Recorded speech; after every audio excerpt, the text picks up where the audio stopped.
Kids for the 543 and 1340, where hip hop and R&B live the day party with your favorite DJ D Soul. Y'all, we got a big interview today. The Music Education Initiative. We got my man G.T. We got Orson in the building. Fellas, we appreciate y'all being here. Y'all doing a lot right now, a lot. And we want to talk about all the things y'all got going on. So can y'all tell us a little bit about the Music Education Initiative? All right. Well, thanks for having us first. We're glad to be here at KISS. And G.T and I are co-founders of the Music Education Initiative. And our mission basically says quite a bit, but our mission is to engage, educate, elevate, and prepare the next generation of professionals in the business of music and entertainment. And we realize that there are a lot of careers that people aren't exposed to or are aware of in music and entertainment and live events. Yeah, so basically what we do is introduce people to jobs like booking agents, lighting directors, pyrotechnicians, and all that kind of stuff. So we're hitting the ground trying to get that next generation of professionals. I thought that was one of the coolest things because, people know the being in front, you know what I'm saying? That's what everybody knows, but the behind the scenes stuff is just so cool and the educational part of it. How did y'all come up with the idea and what made y'all want to do it here in Northwest Arkansas? Well, the interesting part is we both come from the lineage of Al Bell, former owner of Stax Records. Orson refers to him as Uncle Al, and I've been knowing Mr. Bell for over 20-something years, about 25 years.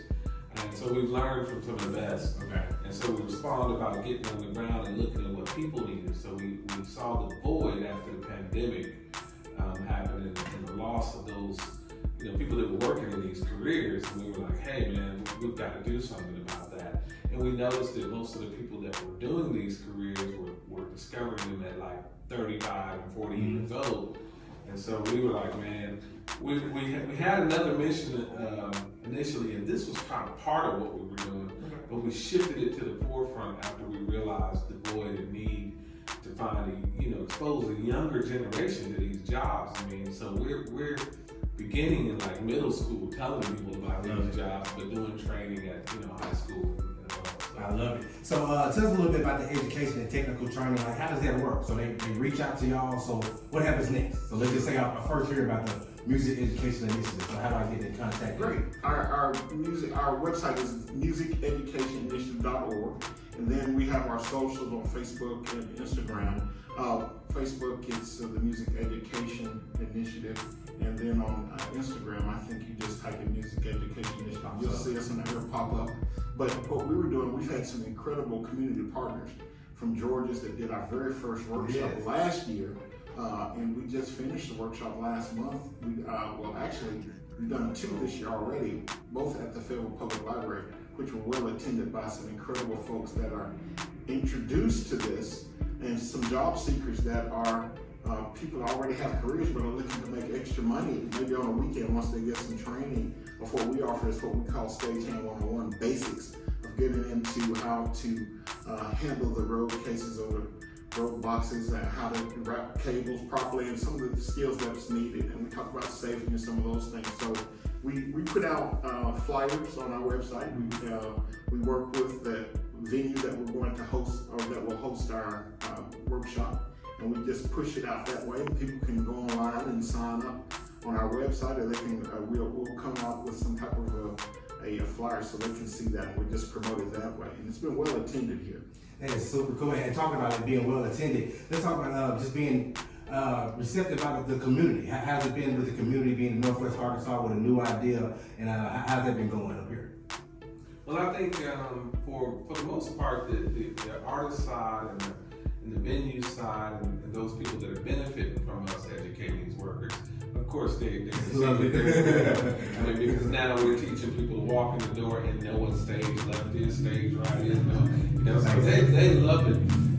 We're still, educating people on what we're doing, and it's not a challenge. It's just part of the process of us getting people to see, hey, we need more support, so we can do things like even programming, because we are serving like genres like blues and things of that nature that we're doing at like the Pryor Center.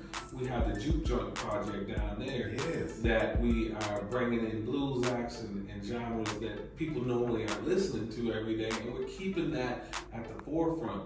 So we're educating people all the time and trying to bring them in to support. So the challenge is really getting people to see the vision of what we're trying to do. But it's a good challenge to have because we're able to talk about the mission at hand. And I love that. So just besides teaching people the technical parts and behind the scenes of music, you're educating about different forms of music that you don't really see in Northwest Arkansas. So can y'all tell us how the idea of the BC's Blues Shack and Juke Joint came together? Yes.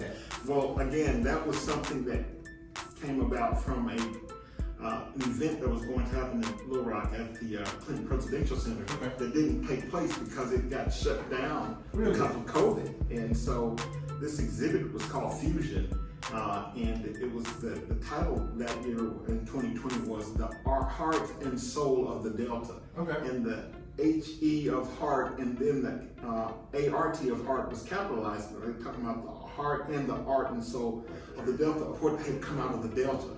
We're talking about all the different music, the different food ways, all the different things, the agriculture, the boom of everything that come out of the Delta. And so the designer of this exhibit had G.T and Al Bell. We were all at lunch, and that's when everything started getting shut down. And she said, "You got to see this exhibit before it shut down." I got to see it, Al got to see it, GT didn't, but I took pictures. And once everything got shut down, literally fast forward almost a year and a half later, she called and said, "Remember the Juke Joint? It's still there, but other exhibits are coming into the Clinton Center. This one has to be moved. And we don't know what we're gonna do with this thing." And I said, "Let me make a couple of calls." And I called GT and one of our other board members. I said, "We need this, I'm gonna take this." And what's funny is that he called and he was like, "Man, we're gonna get this Juke Joint." And I'm going, "Wait a minute, what do you mean?" And he's like, this replica Juke Joint. And he sends me some pictures and I'm like, "Bro, what are we gonna do with this? What are we gonna do with that?" And so, I'm thinking to myself, man, I don't know what he's on. You couldn't see the vision. But this is the thing with Orson and myself. I knew if he wanted to get it, there was something in the back of his mind. And he knows that about me. If I'm saying, man, we should really support this thing, there's something to it. But it was amazing. And I just say, man, it was definitely a God thing when the way it all worked out.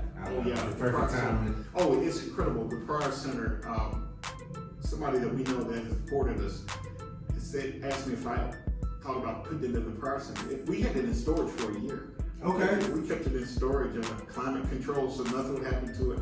Even when we took it out to set it up at the Pryor Center, there was no dust on it or anything. Guys just came and put it up. They had a crew out of Little Rock from CDI Construction. They're the ones that built it. And so I had them to come and put it up here. And I talked to the Pryor Center and I sent them this narrative that I had about what this really meant for a Juke Joint experience, because people up here, there's some people that knew what that was, some people didn't. I said, number one, it'll be a cultural experience as well as a community experience and education for us to learn and talk about.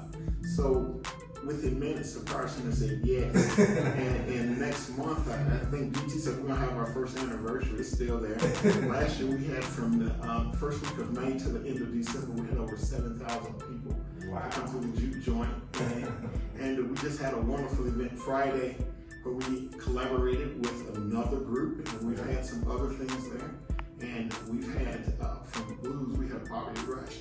We've done Renaissance music. We've done jazz. We've had the hurdy-gurdy. We've had a showcase with Lovemore Records artists. We've had Dr. Jake and his jazz quartet, and Asher Perkins and his group. It's just been on and on. We've had local blues guys. We've had a blues guy named Tony Redmond that opened it up. We had a high schooler come and play. We had the Northwest Arkansas Jazz Youth All-Stars play. And so I forget so many. I think it's been. We had the Divas on Fire. We've had over 40 acts. No way, already. Yes. So we need the community to come out and support us and help us and keep this program going. It's really fun. And the cool thing is that that's an add-on to what y'all was already doing. That you know what I'm saying, the beauty of how ideas work. It was. It really was. And it's just picked up and snowballed in some of the things and some of the posts that I see, and people say I laugh because some of the people say the same thing when they say it's so cool. It's an experience. You gotta come check it out, man. I haven't been there. I've seen the pictures. I have seen that, but I have not been there. I would definitely come check it out. Let's do something. I would love to. Definitely. Hold you to that. I would love to. I gotta ask y'all about Cost of Blues. Can y'all tell us about that? Oh, the Cast of Blues. The Cast of Blues. Absolutely. No worries. The Cast of Blues was again another one of the ideas that Orson, who is, by the way, he is the CEO and executive director of this. We are co-founders of it, but he is basically the man that's coming up with all these great ideas.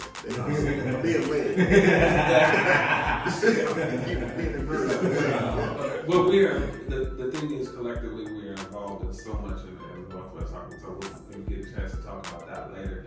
But Cast of Blues came it was another one of those things that Orson said, GT, check this out. And I'm going, man, what is this? What are we going to do with this?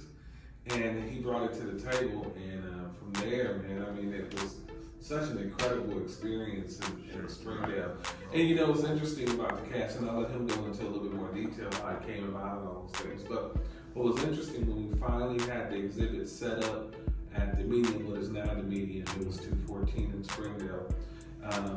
It was the eeriness of being in the being in the room and those faces on the wall. They captured the art of these blues legends' faces so well that when you could feel something in the room when you were in there, man. It was the weirdest thing. And maybe you can elaborate a little bit more. The artist herself is named Sharon McConnell Dickerson. She's someone that had an earlier career. She was sighted then. She lost her sight in her professional career. Okay. Ended up going into sculpting, and so she tells me that when she began to sculpting, her fingers became her eyes and her feelings, and she would sculpt. And she told me she said, when you get the exhibit, you'll recognize that these were living masks. These aren't death masks. These are living masks that she formed these artists' faces and had interaction. Like Little Milton has a little smirk on his face. Like, I don't know if you anything like the plaster she was putting on him, but she says, say good morning to him. Say hello to him. She said, you'll feel that spirit. And you know, G.T and I were putting in the music, and when they were on the wall, we had it set up such, the way they were on the wall at 214, they were all on the same wall. And you can just look from Bobby Blue Bland all the way down to Pine Top Perkins, you know, and you can just see this, and she captures somebody like a blues legend, like a Hubert Sumlin. You know, you catch Robert Lockwood Jr., who's from Turkey Scratch, Arkansas. You know, you catch Bobby Rush. Yeah. And he came and visited us at the exhibit, and he performed for us at the Juke Joint last May. And yeah, we had Bobby Rush there. And so this came about from, this is a Mid-America Arts Alliance exhibit with Exhibits USA. And this exhibit, this is the 14th year that it's been on the road. Wow. And fortunate for us, I was able to book it again. And I'll have it in Pine Bluff, April 6th through the 25th. We're going to take it down there and again, expose it to some folks, because Arkansas has such a rich history of Delta music. Yes. And the blues is part of that Delta music, because gospel also had an influence. And then we can go into the jazz greats like Miles Davis' granddad living down in Pine Bluff and his dad. So people are like, what? When they hear that. Yeah. So that's an incredible thing. But you know, even with that display, you know, we kind of glossed over how it was really created. But like when he said living cast, I mean, she literally put the plaster on these guys' faces while they were living and shaped it. Okay. And then we have video of it, video content of them actually with these artists and them putting all of this stuff, and they have a little straw to breathe out of just in a second, and then just them casting over it, and then them seeing the cast just prior to her actually making the art. So that's why it's so. Okay. Actually, their bases while they were living. Yeah.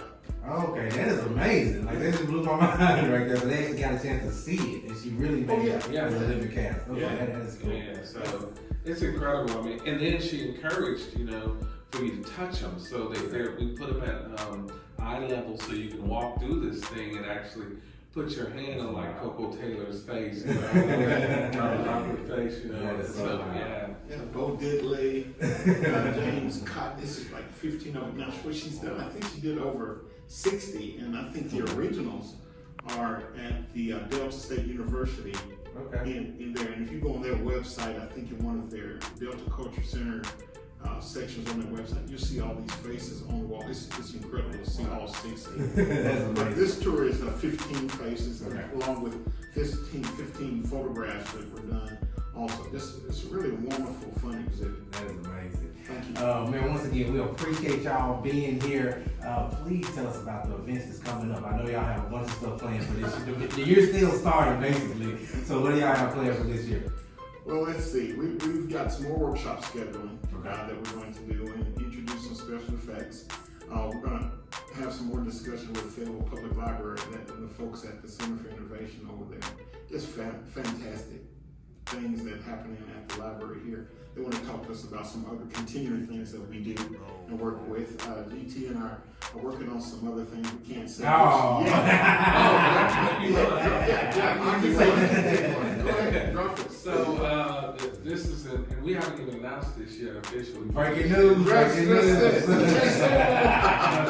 You had a young lady on your show, Raquel. Yes, very talented. And we have seen what they have been doing, and we even brought an artist to the table. Sarah Orson brought Sarah Lilly to the table for Love More Records, and so we're going to get behind them in their educational efforts.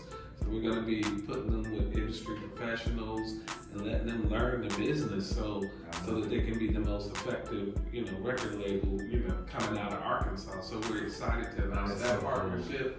We're also going to be doing some things in schools the second part of the year that's really exciting. Bringing some guests into some schools and things of that nature. So we got a lot. Some high schools or both? Okay. Well, G.T and I spoke at the university a couple of times last month. We'll speak over, I think, career support, I think, is one of the classes or the areas where we will speak on the 15th to go back to UA.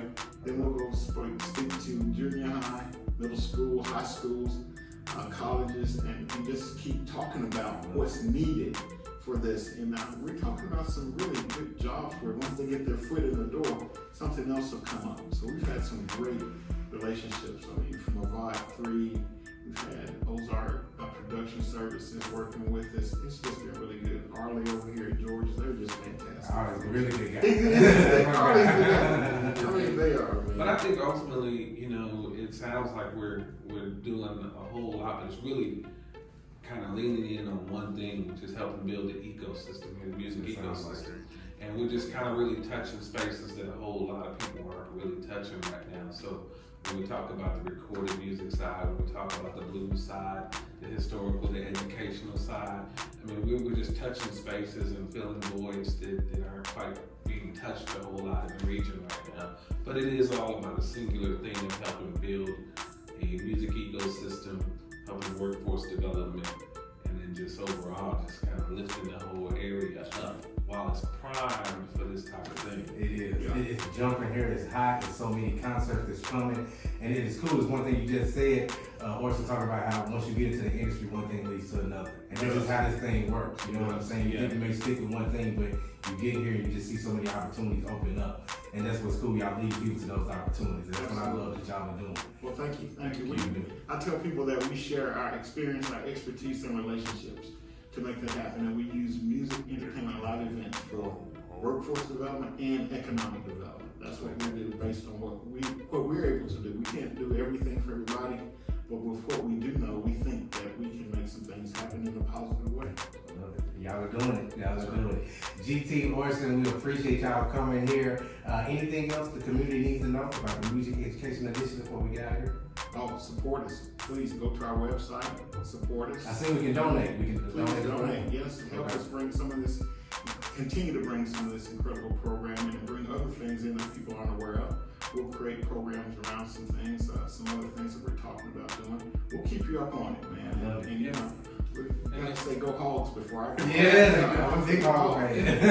And the other thing is just, you know, I mean, it'd be really appreciated to just show up. You know, I mean, when we have some things, just show up. When we have some artists at the Pryor Center, I guarantee you nothing's gonna be weak. Everything we I love that. I mean, even if it's not your thing, you're gonna see it and go, oh my gosh. A well put together nice event. That's right, that's right. So, you know, show up. Come experience some of the things we're doing. You'll see how we do things and intentionality behind it. And just come and have a good time. And then, you know, we gotta get you down to the juke joint. I'm on. I'm playing GT. No, I'm dead serious. I'm rocking with y'all. I'm just the first of many interviews. I have a lot of stuff coming, so I need to see y'all again here. You know what I'm saying? Absolutely. So, love that. G.T. Orson, we appreciate y'all.